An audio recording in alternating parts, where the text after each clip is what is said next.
So would you please give a warm welcome to the Right Honourable Wartime Prime Minister, Mr. Winston Churchill.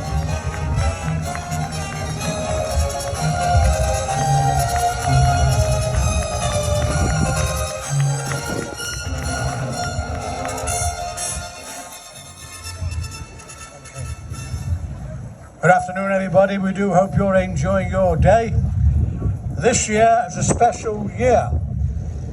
On the 6th of June this year, we will be commemorating the 80th anniversary of D-Day, when a large armada of ships, packed with 150,000 troops and various equipment, crossed the English Channel to land on various beaches to liberate Europe from Nazi rule.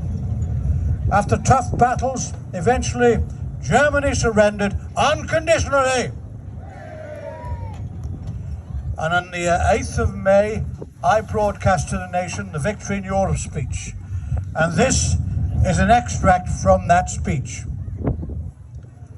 I speak to you as your Prime Minister, and above all, the cause of freedom. Today is Victory in Europe Day.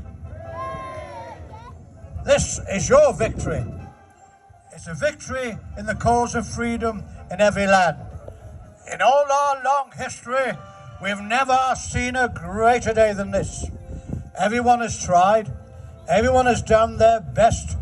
Neither the long years, or the dangers, or the fierce attacks of the enemy in any way weakened the independent resolve of this great British nation. During our darkest hour, when we stood alone, it was our fighter planes and our fighter pilots that were our salvation.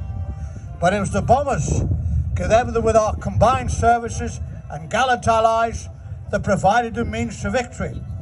We must also never forget the brave men and women of this island who toiled on the land, toiled in the mines, toiled in the factories.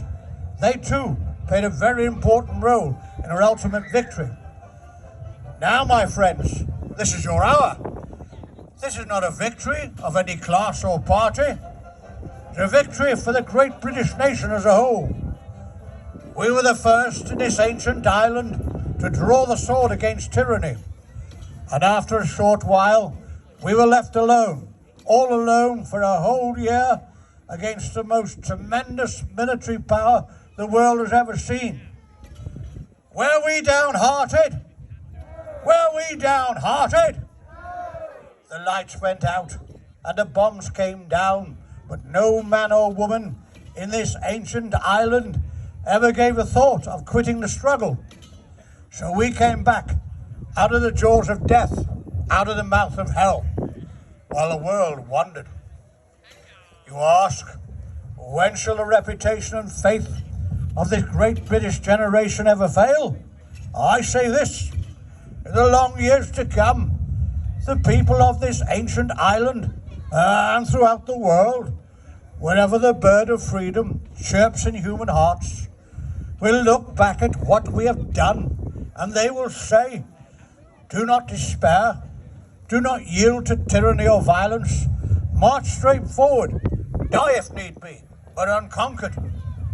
Now I rejoice that we can all take the night off tonight and the day off tomorrow to celebrate our victory. And afterwards, we must begin the task to rebuild our hearth and homes. We must do our utmost to turn this country into a land where we all have a chance and we all have a duty. And we must turn that duty towards our own countrymen and to our gallant allies. In conclusion, I would just like to say, I have never readily accepted what many kind people have said about me, namely that I inspired the nation. Their will was resolute and remorseless and has proved unconquerable.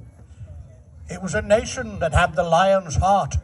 I had the luck to be called upon to give the roar. Advance Britannia, long live the cause of freedom, and God bless you all. Thank you.